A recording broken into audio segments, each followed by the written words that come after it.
This is the Lightning Junkies podcast with your host, Chaz. On this week's episode of the podcast, we have Jack Everitt. We're talking Lightning Gaming, Bitcoin Bounce, and his company, Thndr Games. Before we jump into the show, I wanted to note a couple things. First off, we have yet another website redesign that I actually like a lot better. It's showing where our focus is going to go with signing people up to be Lightning Junkies themselves. I still don't have a good name for this. I've been thinking about Lightning Cult Member, but that obviously sounds kind of terrible. That's something to think about. Beyond that, we also have released the Lightning Junkies store.lightningjunkies.net, where you can pick up a hat, pick up a shirt, pick up a hoodie, or pick up some stickers. The stickers are pretty cheap right now, so go ahead and grab those, test out the store. Of course, it accepts Bitcoin and Lightning, and if you also want to give us your dirty fiat, we'll accept your dirty fiat as well and quickly convert it to sats. If there are any Lightning Junkie superfans out there that would like to test out our membership function, don't hesitate to contact us on our Twitter or contact us at bolty@lightningjunkies.net. We will have monthly and annual memberships. Right now, the tentative price is $10 per month and $100 per year. We hope to start increasing our educational value, start increasing our value in relation to helping to find and onboard different developers to working on Lightning Network and things of that nature. We hope to really be a value to the Lightning Network community going forward more than we already are. Okay, I think that's enough of Chaz talking for now. Let's go ahead and jump into this episode.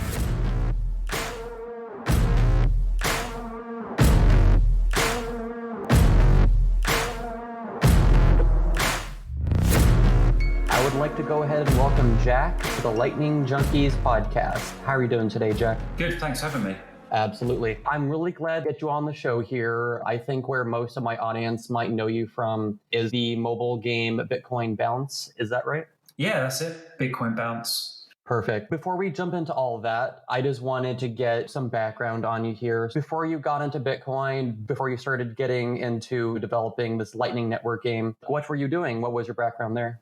My background was in film special effects software. When I got out of university, I joined a startup. And it was around the time of YouTube just beginning. We started creating special effects software that could make amateur films look way better than they were. So you could add cool things like lightsabers or explosions or lightning bolts to your movies and then upload them to YouTube. After that, I started my own games company. When the App Store first came around, it was this new thing. So I sort of jumped on board with that and started making games in about 2009 for the App Store and then later on for Google Play. And I've basically been making games and apps for the past 10 years and only recently started to try and transfer those skills and knowledge to Lightning Network games. How did you first find Bitcoin and Lightning?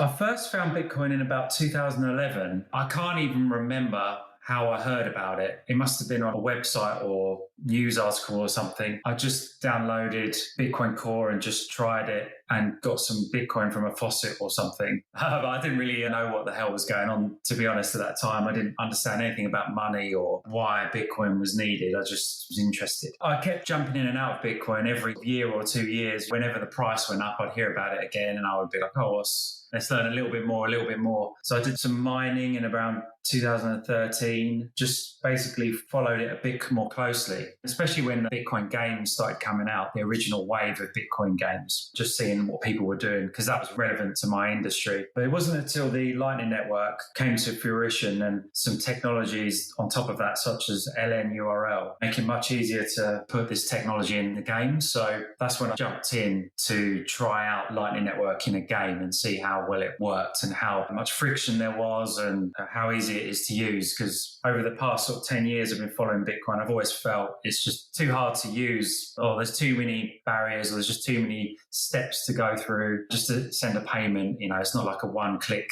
thing. But Lightning Network's getting to that point where you can just tap a button and cash out of an application or service or pay someone. So I think it's a good time to experiment. I want to hit on that last point that you made there, because I made that point to some people. The way that I say it, just to be clear, is, hey, the Lightning Network has a pretty decent UX compared to Bitcoin. And most of the people tend to laugh and say, well, the entire UX of the Lightning Network is a pain in the ass. I have to set up channels. I have to do this. I have to do that. I think what your point is and what my point is when I make this point is, once you get past all of that stuff, once you establish your channels, once you get all your stuff backed up and that stuff down, or maybe even using a custodial wallet, you can overcome those things. And then the experience is amazing. And with LNURL, as you were saying. But do you think that there's a good answer to the person that objects and says that the entire UX needs a lot of work before you can say this part of the UX is a lot better than Bitcoin?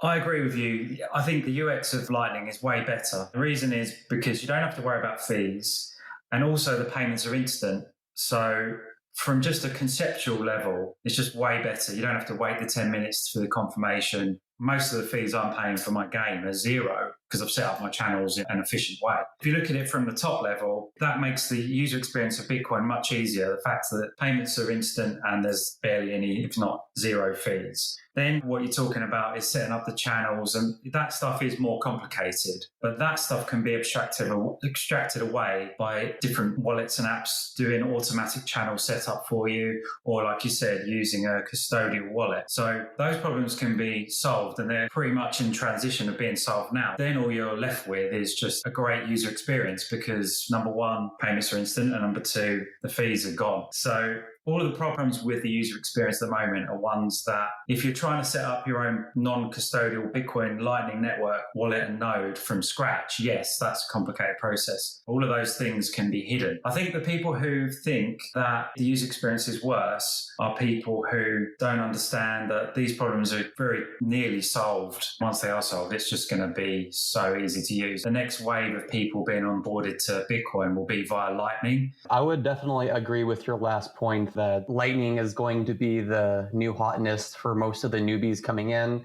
That's where most of the applications, I think, are going to be really built. I think that's even true now in the last couple of years. Most of the interesting things that have been happening on Lightning and not really on Bitcoin itself. Do you think that trend is only going to increase as time goes on? Yeah, I think what will happen is people who see that the Lightning Network user experience is actually better will create Lightning Network first companies where the payments and withdrawals, like in the Bitcoin gaming, where Lightning Network is the first choice of payment method. Once Bitcoin takes off again, the easiest way to use it and to get some will be via Lightning. It's the easiest way to give someone like 5 cents just to try it. I think the next wave of adoption will be through Lightning, and then all the companies that bet on Lightning Network with their payment methods and infrastructure will be the ones that everyone gravitates to. And all the people who haven't used Lightning or set it up at least as an additional method in their application will be caught left behind. You'll have to catch up and implement it. I'm aware of some Bitcoiners out there that are not into Lightning as much as you and I might be. They call it hype. Before we jump back into Bitcoin bounce here, do you think that there's any good reasons to be skeptical of the Lightning Network? Yeah, there are good reasons. There's the technical side of things where there's always the arguments that if the fees go above what you've got in your channel, you're going to be in trouble and that kind of thing. That sort of stuff I'm not too hot on. So I think the people do have good arguments there, but it's not something to worry about right now. And to be honest, I'm not 100% sure how those can be solved. That is something that, like on the technical side, people still need to work on. The other thing that I'm skeptical about is everything being built on top of Lightning. I've tried some of the messaging apps and stuff, and they're pretty cool. I don't know if you've tried them, Juggernaut and Sphinx, and that's really cool, and they work quite well. But I've been a little bit skeptical about building things via the Lightning Network. So like applications that run on the Lightning Network, I feel like they should have their own network, but I'm happy to try these things. I don't know, I'm not an expert on networking, and hopefully they'll work out. I think the only thing I get worried about is people get very excited about the Lightning Network, and rightly so, it's awesome. But you have to take lessons from what people did in Ethereum, for example, and the hype, everyone gets carried away and they try and do stuff that's too complicated for the network. The network isn't really designed for that kind of thing. Can run away with yourself and build stuff that maybe shouldn't be on the Lightning Network. And maybe, from being completely skeptical, the Lightning Network should just be purely payments, nothing built on top of it at all. You just plug it into your application as a payment method. You don't have tokens on it or chat apps or messaging on it, you know. I don't want to sound too negative there, but that's just me putting my devil's advocate hat on. Definitely. I think Giacomo might be kind of upset with his RGB project there. I do like that project. I follow that one. I'll just be like, if you had to be skeptical, those are the things I'd be skeptical of. But I'm not skeptical about anything. I'm happy to try everything.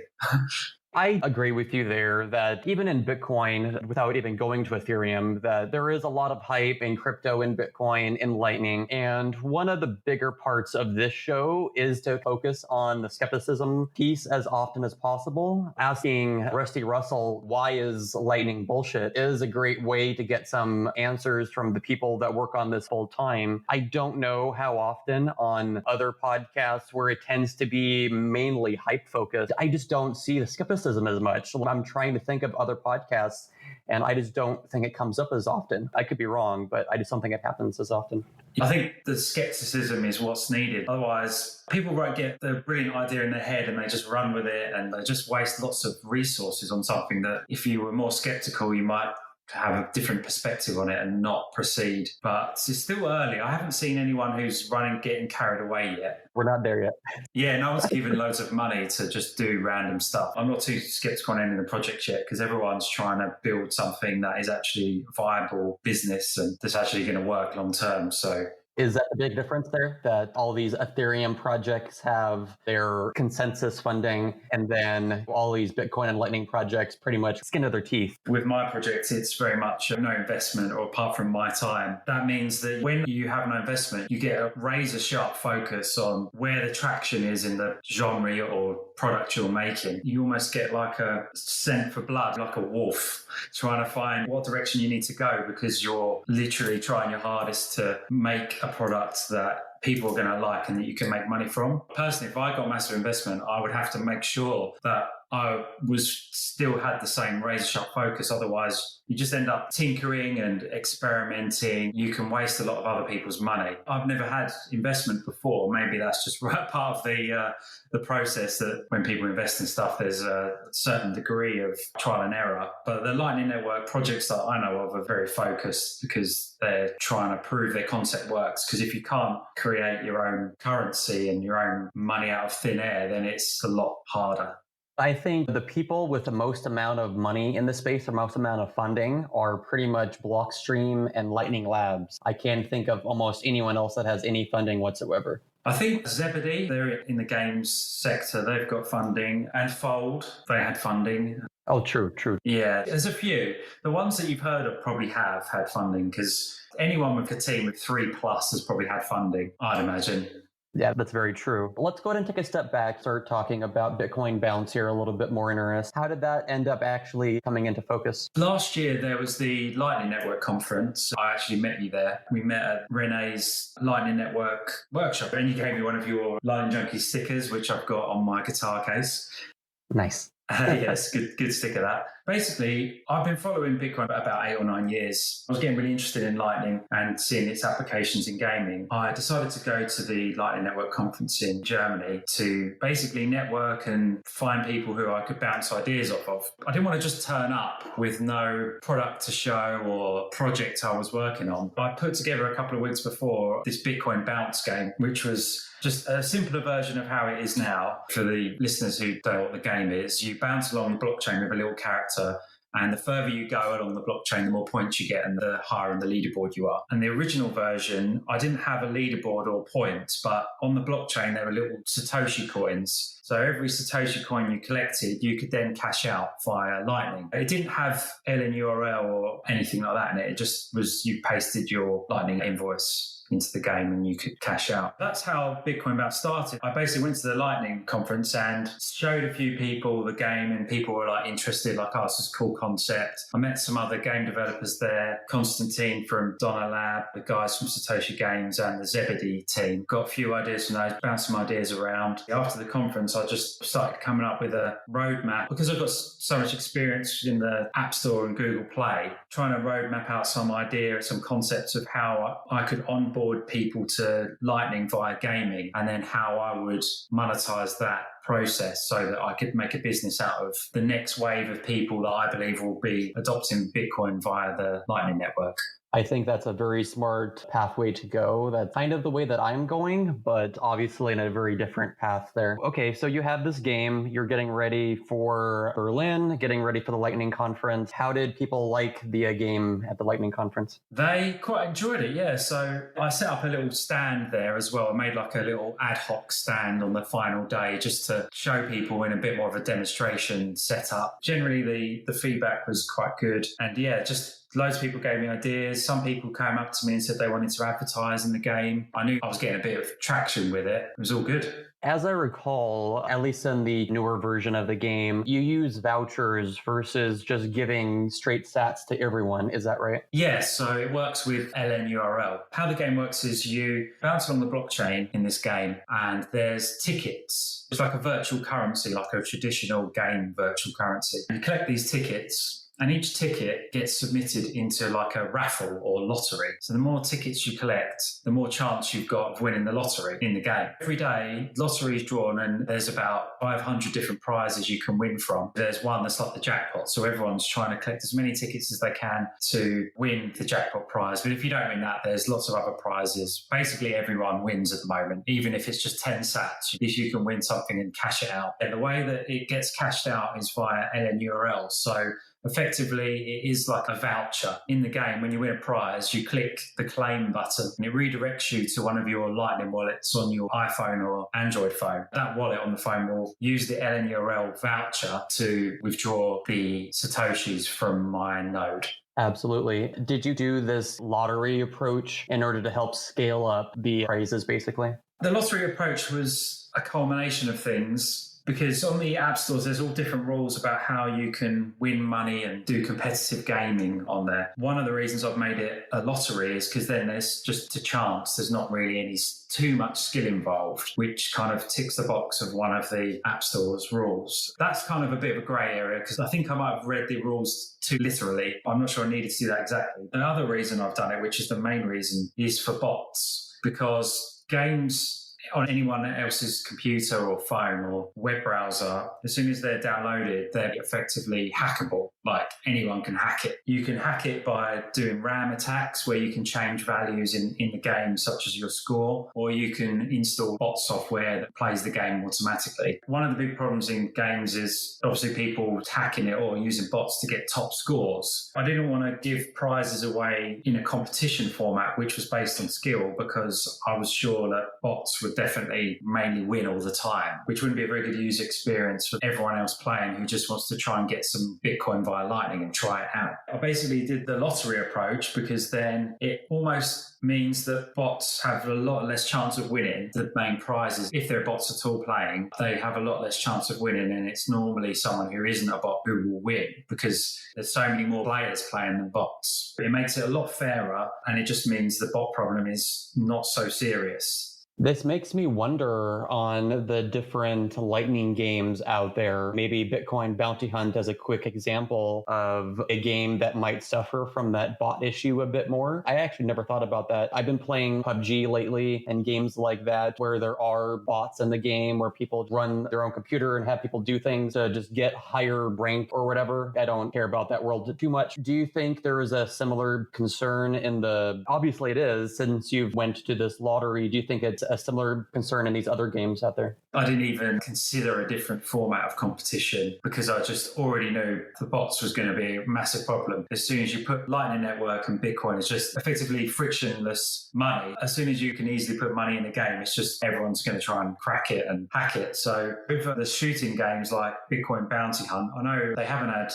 a problem yet, but there are bots that you can install on Fortnite and things that all do auto aiming and probably more sophisticated sophisticated bots than that. There will be bots probably on the first-person shooting games, maybe not quite so serious as they are on like hyper-casual mobile games, which are more predictable. For example, Bitcoin Bounce is a very predictable one-button control. Like you just tap the screen to bounce the character. That's very easy to create a bot for, whereas a shooting game is not quite so simple, but it's still a problem that exists. And also you have the issue of when someone installs the game on their PC, they'll be able to change values or attack the game. Depending on the style of game, it will affect leaderboards, for example. But the good thing about Bitcoin Bounty Hunt, and probably Light Night as well, is because they're a multiplayer game, a lot of the action happens on the server. So it's in a secure environment. It's not so easy to cheat the game. Whereas in Bitcoin Bounce, my game, it's easier to cheat the game because the game logic is calculated on the phone rather than on a server. Games that have their logic and maybe physics on a server will be less hackable. They do have that advantage, but there's always going to be bots no matter what you do. It's just a question of making them less obvious to the existing players so that it doesn't ruin the experience for anyone. Got it. The first thing that I'm thinking of is let's add Bitcoin, let's add Lightning to this game. Now this game is suddenly a honeypot for people that want to find a way to hack the game and make a bunch of money off of it. Let's move past that a little bit here. Maybe ask a kind of broad question. Do you play any of the other Lightning games out there, or are you mainly keeping your head down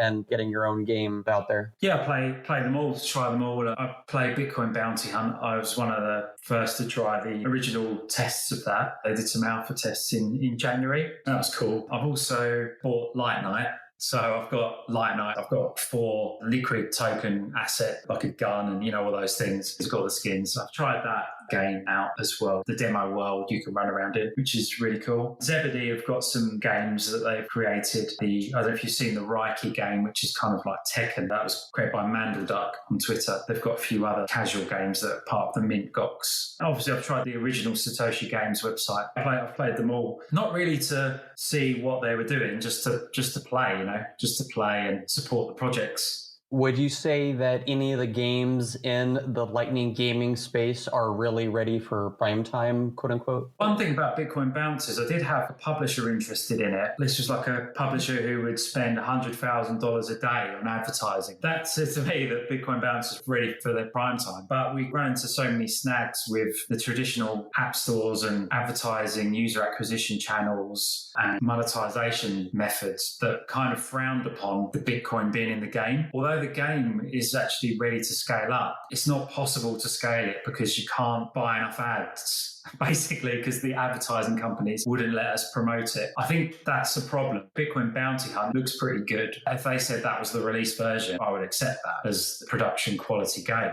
I think they're just working on having a few more servers and things. The lag issues around the world are not so much and more people can join the game. But that's the main problem with the Bitcoin games that have money in them. It's not really that they've got Bitcoin in this. The problem is if you can win money or there's some kind of real money system in the game, then all the traditional advertising networks you would use to scale the game up won't let you advertise it. That's the big bottleneck coming up on the horizon. I'm not sure about how Light Night's going because I'm not really on the inner circle of that, but it looks like it's progressing well. It looks like a great, visually really, really good. As soon as they've got the one-player mode working, I'd accept that as a finished game as well. I think by the end of this year, there's going to be production quality games finished. It's just on the horizon. The bottleneck is finding user acquisition channels via advertising that will let you advertise a game with kind of gambling but not gambling in it. How do you get around that? I've been experimenting with alternative advertising networks. There are some Bitcoin-friendly advertising networks that use the Bitcoin first. BitMedia, they've been pretty good. But the problem is, when you buy advertisements, you want to get it in the places where there's got decent traffic. Any ads you put in the crypto marketplace tend to not have great traffic. The quality of the traffic isn't good, so it won't convert very well. It's kind of a difficult problem to get around. Hopefully, there will be some kind of viralness to the next wave of user adoption that will help, and it will change the opinions of these ad networks because they just go where the money is, really. And if the money is there, they'll accept it. It's in their interest to work out the legalities of it to get the money in. I think it will change over time. So maybe it would take another Bitcoin bull run to 50,000 or something in order to get them to take it more seriously at this point? Yeah, I think so. I have got some user acquisition channels I've worked on in the traditional advertising networks, but I had to do a lot of face-to-face networking to explain the game and concepts. There are ways you can do it, but you've just got less choice. Hopefully the choice will increase as the next wave of Bitcoin adoption happens. We touched on the idea that the next wave of adoption would happen over Lightning. Do you think that will be primarily because the Bitcoin base chain will be too congested, too many fees, or will it be just around the UX stuff that we were talking about before? I think it will be just the UX because the user experience is great. The thing is, I've put it in Bitcoin Bounce because I think the user experience is good. If someone wants to win some free Bitcoin, they don't want to buy it because they just want to see what everyone's talking about and try it. All the ways to be able to get a little bit of Bitcoin are going to be via the Lightning Network because that's going to be the only way you can send people tiny amounts of Bitcoin cheaply. Everyone who's adopting Bitcoin or trying it out or just wants to get a free little bit are going to use Lightning Network enabled apps because that's the only way that they're going to get it. It will just feed into itself. And I think that's why the user adoption will happen that way. I would probably agree with you because I think there's how many of these sats back apps now? We have Fold, we have Bitrefill, we have some others that are doing that as well. Don't yell at me for not remembering your names. Staking.com is a good one in Europe. I use that one. Leon, I believe. I need to talk to him. People are telling me, I think Jeff told me that I need to interview Leon. Leon, I still need to do that, so don't be afraid to reach out to me. Anyway, those stats back things, and it seems all the big gaming things seems to be sending around being able to earn sats without needing to have Bitcoin or sats to begin with. Yeah, it's like a cashback for gaming. There's cashback for gift cards, cashback for purchasing shops, and now we've got cashback for gaming, which is basically what I'm doing. I feel like that does almost seem like an intuitive next step for a lot of the mainstream games out there. I've talked about this on pretty much all of the Lightning Gaming shows that I've had on here. It seems like the next step is essentially almost all games having a money component in there to keep that esports thing going. The example that I would give my previous guest was something like someone in Bangladesh is able to spin up Bitcoin Bounce, for example, and is able to earn some kind of income just from playing games. Do you think that's going to become much more of a common thing going forward? I do think that's something I'm trying to avoid in Bitcoin Bounce. I don't want it to be something where you try to play it as a job, basically. It kind of is being used like that, but I don't think that's a good way forward. The way forward is someone earning money from a game because they are really good at the game and they could say they could join some other clan in a Fortnite or type game or whatever. So they're like a gun for hire. Someone in Bangladesh gets really good at a game and they can just join other teams and they could get paid for their services in these games. That will be a good way to get paid for playing games, not through the tipping idea or the sats back. That's just kind of something fun and big competitions and people can win, but it won't be the way that you want to get money from games. It will be adding content to games. So adding your service for hire, or if you could make content for games. So like if Bitcoin Bounty Hunt, that has skins. So if they enabled users to create their own skins and sell their own skins, then some artist from somewhere could make skins and sell them on the game and just accept the cash via Bitcoin. That would be the way I think people should earn money, not through continuous grinding just to get the tiny tip amounts of sats. I think that's an interesting point there. If you're able to make an income in your local area that is way more than you could working a regular job, wouldn't that just be a practical thing to do? Do you mean in the example where you're just playing the game to grind the game? Basically. Something in Bitcoin Bounce I've done is like the game is only available really in Europe and North America and some parts of Asia, because I haven't actually enabled it in those other countries where that could happen. Number one, because I'm trying to keep the quality of the advertising traffic higher than it would be, because people who are just going to grind the game and just collect sats are not going to really interact with the advertisements, and they're going to be in countries where advertisers are not interested in advertising anyway. They're going to exist, but as a game developer, you don't have to release your game in those countries if you want to avoid them. I'd like to have my games in those countries, but I'm so spread thinly, it's like another problem I don't want to deal with. It's not a vital thing for me to work on at the moment. That makes a lot of sense. I guess maybe where I'm coming from is much more of an abstract examination of the idea and not specifically saying, hey, let's take Bitcoin Bounce and drop it somewhere and see if people make money. You're right, though. That is an actual that is a use case for Bitcoin that makes with the Lightning Network, which is only possible because of that, which is people can earn money on these games, like in your example, where they could earn money in the game that they make more money than if they worked a job in their local village. So it does siphon value from richer countries into these local villages. It gives them almost a new industry and a way to earn money that's frictionless. Yeah, and because my hypothetical was a free and open source game of some sort. I don't know how good that game would be, but something like that. It's a game that just has Lightning in it, and anyone throughout the entire world can download it, sort of thing, and just make money playing it. Very basic example, very probably unlikely example in the short term. It feels like to me in the longer term that will become a much more of a normal thing to happen.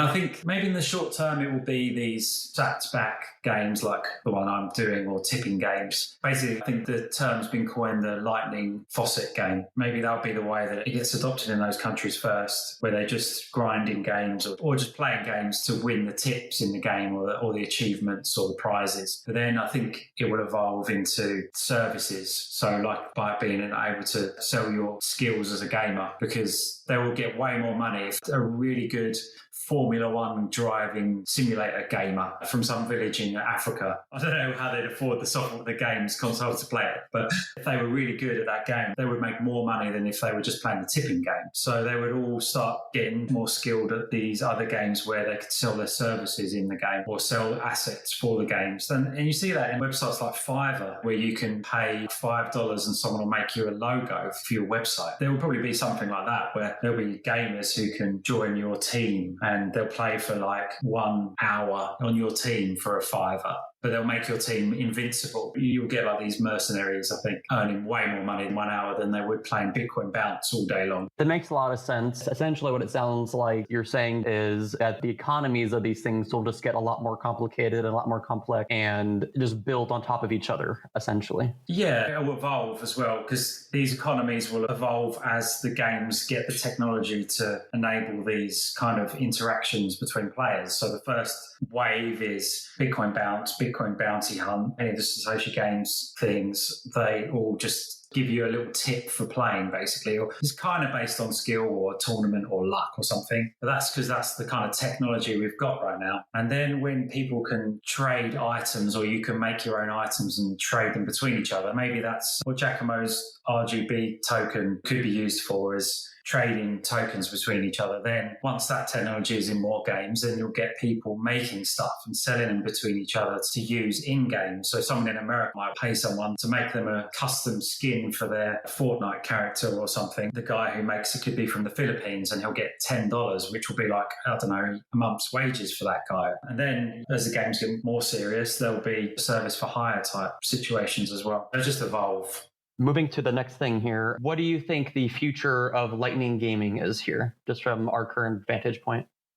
Kind of what we just described there, actually. The near future is adoption of Lightning, getting more people onboarded onto Lightning via gaming. That's a pretty cool use case, and that's something that is kind of like the first step. And I think a lot of people, their first interaction with Bitcoin will be via a game. So when the next wave of Lightning Bitcoin adoption happens, it'll be via these games. Then I think there'll be the esports. That's the next easiest type of gaming infrastructure to implement, is this esports idea of having competitions on a weekly basis, or events on like New Year's Day or on holiday or bank holidays, any kind of prize draw, that kind of thing, which is kind of what that will probably come hand in hand with the next wave of adoption, hopefully, because that really adds value to a game. It's not just adding a tournament with money for the sake of it. It makes the game much more compelling if there's prize money involved in these leaderboards, because it's already fun to play a game, and when there's a leaderboard, it makes it even more fun.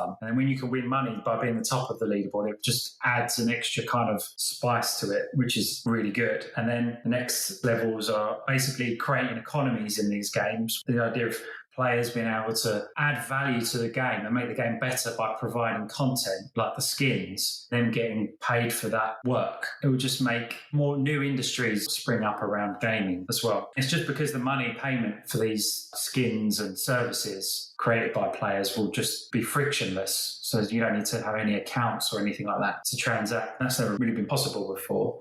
One big change I'm sure that you've seen the last 4 months or so with the lovely virus that we're dealing with right now is the giant move of a lot of Bitcoiners and a lot of other people to VR. We have Udi's Reckless VR thing that's doing something right now, actually. That's gotten very popular just because a lot of people are staying at home a lot, et cetera, et cetera. Do you think that VR and Bitcoin and Lightning are a good match there? The problem with VR and mixing with Lightning is VR is like really quite niche. I don't know many people who have a VR headset. Combining it with Lightning is like super high risk strategy for any game developer. But it could certainly be integrated into those things. It would definitely be interesting because the type of gaming experience in VR is kind of new. Adding payments and things, and that could be quite cool because people can meet, and it's not real life, but it feels like you're talking to someone real. It might bring back the people wagering against each other because just more casual of gambling or something, because you just feel like you can almost give each other the money in person, which could be a quite cool thing to do with Bitcoin. But I'm quite bullish on games out in real life because I don't know about you, but I was like really bullish on VR at the start of lockdown. I was like, oh, this is awesome. This is a great idea.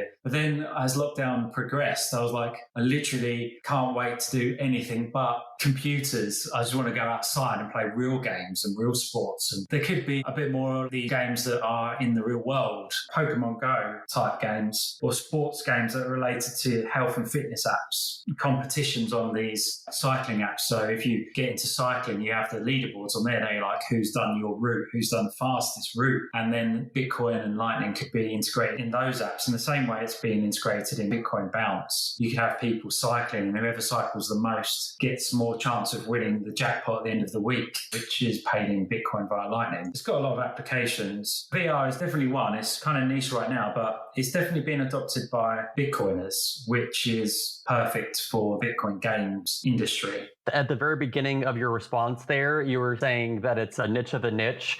And I'm looking around and I'm seeing 3 VR headsets. And I'm like, I'm into Lightning, I'm into VR. I have to be a super nerd here. But yeah. VR is still quite expensive. I think it's going to take a couple of years. There's not too many games either. And the meeting areas that Bitcoiners are using for the meetups, the tech for that is still new. Because like with MintGox, there's a limit of how many people can enter the VR world as well. That's true. I think AltSpace VR is actually a pretty old company by VR standards. I think they came out in 2015 because I remember one of my first VR headsets. I was trying out AltSpace VR. There was no one in there, so it wasn't all that great. But now there's a lot of people in there and it's very different. It's like, wow, people actually use this thing now. But you had mentioned MintGox, and I definitely want to hit that before we run out of time. Do you want to briefly tell the listeners what that is? It was originally conceived by a group of people, mainly Simon, the CEO of Zebedee. They're the guys who make Bitcoin payments for games. So if you want to add basically what I've done in Bitcoin Bounce, if you want to put that in your game, you can use their SDK. They were trying to think of something to do. I don't want to put words in their mouth, but Simon was thinking of trying to do something fun for lockdown because we'd had loads of plans for presentations and demos of the different Bitcoin games we'd all been working on at the conferences that were happening in the US and around the world. Especially Zebedee, they had big demonstrations of their Reiki game, which is the Tekken style beat 'em up game. So they were really keen to show off their esports stuff they were working on. I got involved with that and helping them just organise some of the tournaments with some of the third-party game developers. So we've had a few Bitcoin Bounce competitions, and last month was Bitcoin Bounty Hunt. They had a tournament of who's the top shooter in that first-person shooting game. It's kind of an experimental project where we're experimenting with ways that people consume esports and ways that users can break down the fourth wall of esports, i.e. viewers of the esports event can interact with the game that's happening. One of the ideas that Chris from Zebedee had with Reiki, the Tekken game, is that viewers can watch the game being fought by 2 players and they can pay to drop in power-ups that those players could then collect and they would help them in the game. It's kind of an interaction between the audience and the people playing the game. There's a lot of experimental things that Zebedee are doing on that front. In the next MintGox, which is MintGox 4, there's going to be hopefully a new game with a new building on that concept of the audience being able to interact with the people playing the game. But it's quite interesting to go to that event and see the ideas that Zebedee have had with this breaking down of the fourth wall and using Bitcoin via Lightning as the payment method. But then there's also, we're trying to do some presentations, anything to do with Bitcoin gaming. And it can be general Lightning topics as well. That's quite interesting. The talks are held in the VR alt space world, so people can network afterwards. And like I said earlier, it feels like you're talking to a real person, even though it's a little bit weird at first. You do get a bit more of a sense of the person when you can see their little hands moving around in the VR world. So it's fun. And it's just fun being in the VR world and watching the presentations in there, because it's a bit more engaging when you watch it in VR than when you watch it on a live stream on YouTube. So that's an elevator pitch there of what MintGox is. One thing I wanted to comment on is that feeling that you mentioned there at the end in VR. I haven't into any of the MintGox events, to be honest. I did go to one of the Reckless VR events, and I got this weird sense of social anxiety that I get whenever I go to a real conference in real life. Same happened to me. I was very surprised, honestly, because I've been into VR for a while. I was very used to the idea of in VR, I'm fine. I'm good. I'm very relaxed. I'm at home. No one can touch me. But when I got in there, I'm freezing. Like, wait a minute. I'm not supposed to be freezing in VR. I got the same feeling. You get the feeling of like when you go into a conference and you're completely on your own and you know no one. It's not a friendly face. You just know nobody. So you have to just go hi and say hello to someone. If you go to the MintGox one, there's a lot of friendly faces in there, I'd say. Christian from Zebedee is very, very kind of friendly guy, very welcoming. He shows everyone around. He's built the AltSpace VR world himself. So the newest version of MintGox, the AltSpace, is completely custom. If you go to the next one, it'll take you on a guided tour, I'm sure. Nice. So just to throw it out there that Lightning Junkies is sponsoring the next one, MintGox 4, just transparency and all that. I'm going to try my best to actually make it to this one. I just got another VR headset yesterday. I got an Oculus Quest finally. I was using my TV1, the first Oculus Rift that came out. Just to spend a minute here talking about that, I find using the full Oculus Rift headset to be the biggest pain in the ass. That's pretty much why I have not been going into VR, because having to set up the sensors and having to set up the Guardian space and all that, it just wasn't fun. I have not been doing the VR thing, but it seems like the Oculus Quest is going to be a lot different. I think a lot of other people echoed me on that. Even Udi himself, I think, said that he wouldn't even be doing the Reckless VR project if he had to use a wired VR headset like that. I've got the Oculus Quest, and I agree with those sentiments that you can just put it on your head like putting on sunglasses and it turns itself on. It's really good. Do you think that VR and even to some extent Lightning, I know I'm kind of really stretching this analogy here, but do you think that it's until it's as easy as putting on glasses, people are largely going to avoid VR and are largely going to avoid Lightning? One thing about VR is it's going to be like the old mobile phone in the 80s where everyone had, or 90s, these huge bricks. And you saw someone with these brick of a phone and you just thought, oh, you look like a complete idiot. And that's what people look like now, don't they, with the VR on their head. It just looks ridiculous. Even though I've got one, it just looks completely stupid. They'll come up with some kind of, whoever they are, will come up with something better, it'll like send images directly into your retina via infrared ray or something, and they won't need these big things on the top of your head. So maybe the VR thing needs a new iteration of technology which just makes it, like you said, just like putting on glasses, almost like much lighter and you don't look really silly. The cost thing is a big issue as well. I think the price part has definitely been broached at least a little bit, because when I first started, I had the DK2, that was the second developer kit for the Oculus. I only had a laptop from 2012, so I think this was 2015. I didn't have a very recent laptop, and I was trying to do this. I'm getting like 30 frames a second, and it's a mess. Then when the Oculus Rift came out, I'm like, okay, screw it. I'm going to go build my first computer. And so I built it, cost about $2,000, and then I spent, I think, $350 on the Oculus Rift itself. That's a lot of money just to do a very novel thing that I ended up getting bored of in like 6 months. Obviously, the computer is very useful still, but the headset, kind of wore out its welcome very quickly. As a comparison, the Oculus Quest is $400. So still not super cheap, but very comparable to a video game console and like an Xbox One or a PS4. I think that's only going to increase. Oculus released their Oculus Go a couple of years ago, which wasn't as popular because it wasn't that powerful compared to the Quest, but it was only $200. I think that one is well suited for something like AltSpace VR or something. I think things are only going to go in that direction. There's always going to be the more high-end ones like Valve. I think are also going to have a lot of the cheaper ones, and they're going to be getting better and better, higher frame rates, better field of vision and stuff like that. I want to take it back to Bitcoin and Lightning here for a second. We've talked about where the adoption of Bitcoin and Lightning are headed. Now let's step outside of gaming here for a moment. Where do you think the most surprising place that Lightning and Bitcoin is going to take us, if you were to guess?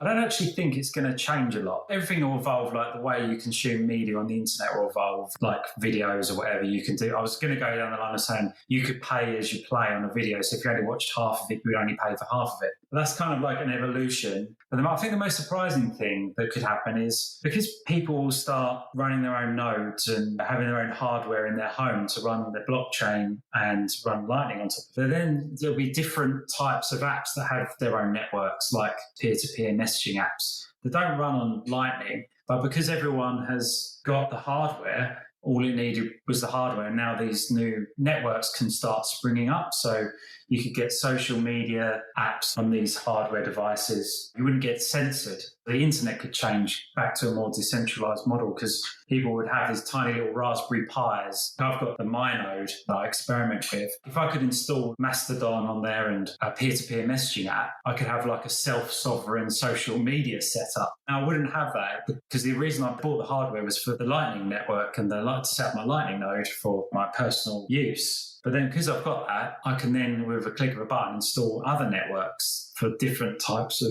applications. So maybe that's the most surprising thing will happen. And then Lightning could be incorporated into those networks as a payment method. But maybe that's what the Lightning network will enable. That'll be surprising, is that more people have hardware to create these tiny little networks that can build up into a new social network that's decentralized, that doesn't require a blockchain because everyone's got the hardware for it.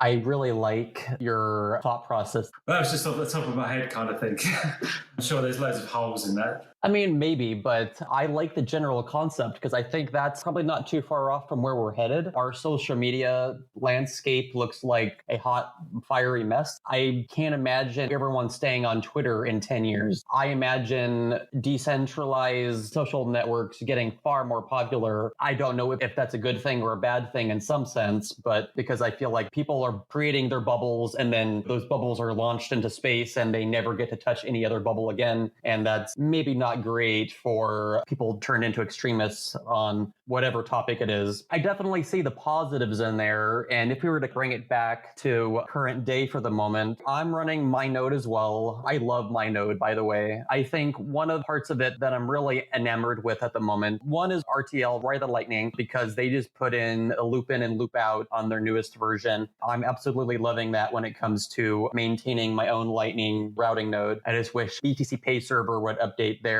RTL. I'm in the same boat with you, actually, on the BTC Pay server. I can't wait for that to get all the latest stuff. Just to keep going with that point there, besides that, the other piece of software on there that I'm really liking is LND Hub, which is from the guys at Blue Wallet, which I keep forgetting to message them. But I really like LND Hub because it's basically an account management service. The idea is that I could have my friends that aren't into Bitcoin or aren't into Lightning be able to just get Blue Wallet or other wallets out there. I think Zeus just added this capability as well, to be able to essentially send Bitcoin to me, but the account management system does its thing. So they have a Lightning balance on their side. They don't need to worry about channels. They don't need to worry about any of that. I handle that on the back end for them. There's some trust there. I essentially can help my friends with their Bitcoin and Lightning stuff. And I feel like that's huge because I have a lot of friends that perhaps could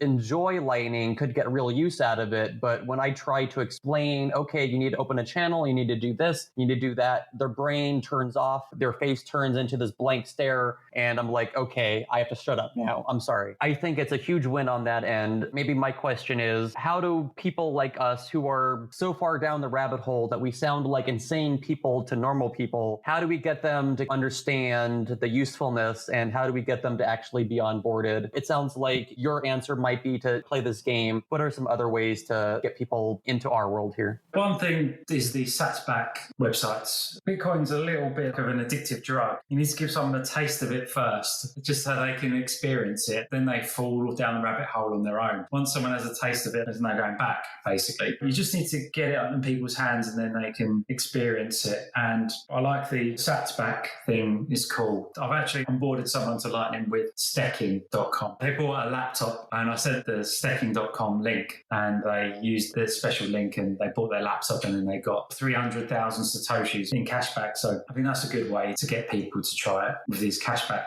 websites. Cashback's got the most traction. They're getting something for nothing. They might as well try it. Fold is a great example of an easy app that someone can use to buy their Amazon gift cards or whatever and get some cashback in the form of Bitcoin. Fold basically was the inspiration for me starting the show. I saw that there was a real use case for Lightning that, hey, I could try to onboard my friends this way. Still hasn't worked exactly. I feel like this entire podcast, all of them that I've done, have been a case study on how to onboard newbies onto Lightning. That's all the biggest market. I don't know how many people in the whole world have used Lightning Network. Maybe like, I'm guessing 20,000, 50,000 people or something. And there's billions of people in the world. So that's a good market to go for, is onboarding people to Lightning. There's a lot of advantages to me personally if I were to onboard more people to Lightning. So I think it's a pragmatic thing to some extent. I also see the advantages to them because I see the advantages for myself. I see the idea of getting my friends using Fold, save 4% off your Amazon purchase, just seems easy. I think it's a lot better than the previous examples of things out there that could do that, like Purse or something. Purse had a lot of issues, I think. I'm not happy that they're going out of business or have gone out of business. I think that the fraud potential there was just too high, and that's where a lot of those 20% discounts came from. The Fold way is obviously less of a discount, but I think it's a lot more sustainable, and I think that business is going to grow and be bigger, just in my estimation. Fold was a previous sponsor, just to throw that out there. If someone wants to say that I'm shilling or something, feel free. I think I'm being honest right now. I think that they're a very good example of a very solid company that's doing it right. They're driving people a little bit. There's some downsides to that, I think. Just trying to explore this world myself, and I've just seen that people want free money. I'm that type of person too, maybe not so much currently, but when I was younger and I didn't have a job and I was bored, I was going to go game a system and see how I could make some free money really easily with some of these surveys or whatever, see if I could break them and just get free money out of it. That's what I see with a lot of people and these Bitcoin things. We've touched on it before. Let's just game the system, get some free Bitcoin out of it because that's the easy thing to do. That's basically the problem with putting Bitcoin in games, is people are just going to try and game the system. I have people trying to hack the game all the time. Fraud on the sats-back websites will be a thing as well, because people could buy a product with a stolen credit card, like on Nike,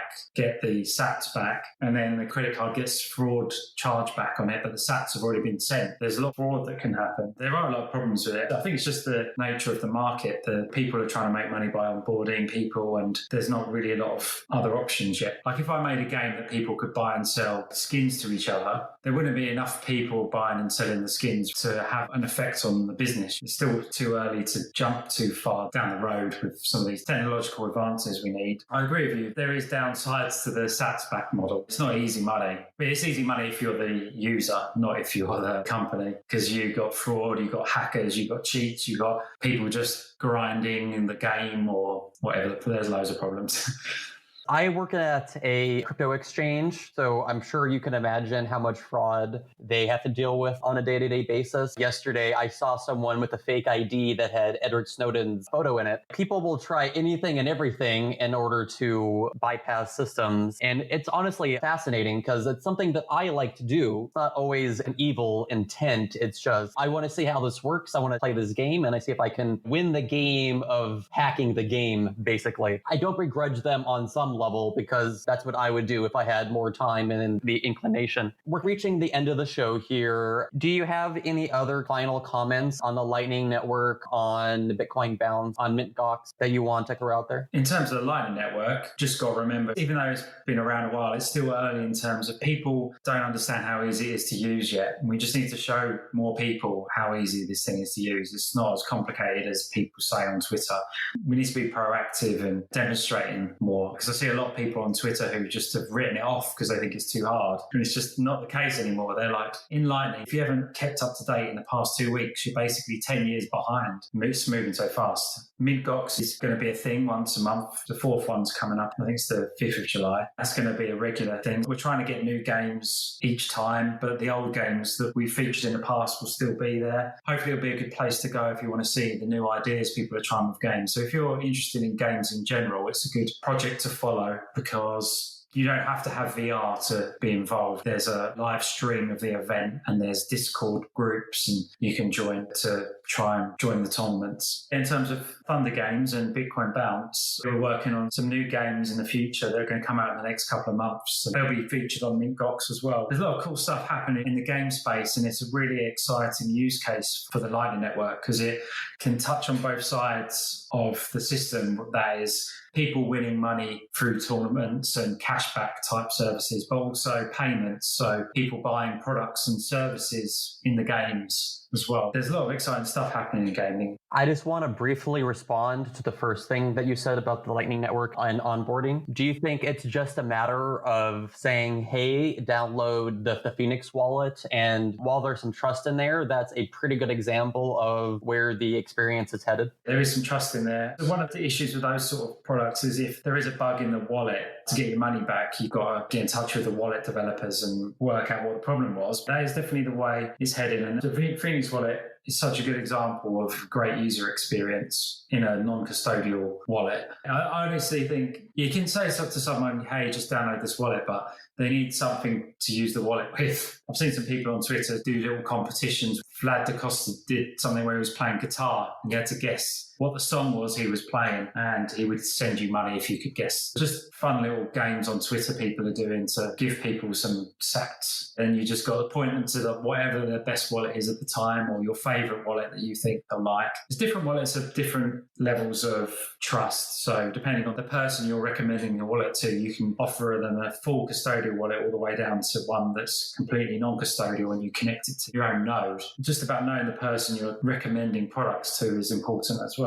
More people just need to try it. It's really good. I've done like nearly 50,000 payments this year. And I'm one guy and I have a games developer who works with me as well. If there was a problem making payments on the Lightning Network, as one guy, I would have so many customer support problems, but I don't have nearly any, maybe a couple a week or something where the payment isn't going through and there's a problem. People saying the payments are not working or it's not reliable, it's just completely out of date. I have no problems. People just need to try it and see what I see, I think. I think what you see as well. And everyone listening to your podcast knows this. Well, everyone that listens to this podcast should know that the Lightning Network is obviously vaporware because we never use it. So, hey. I've used it way more in the past 6 months. I've used Bitcoin 50,000 payments this year. And then in the past 8 years, I've done like 300 or 400. It completely unleashed a new use case for my business. I could do way more payments than that if I wanted. It's just the format of competition that I've set up is once per day. But if I did a competition once per hour in my game, multiply that number by 24, I could do so many more payments. It's just, I don't. There you go. You could do them every minute if you wanted to. Oh, that'd be a bit too much. There's literally no limit. I think we're going to go ahead and close out the show. Do you want to cap us off with how people can find you on Twitter and all the other places on the internet? If you want to follow my games company, which is doing Bitcoin Lightning Games, that's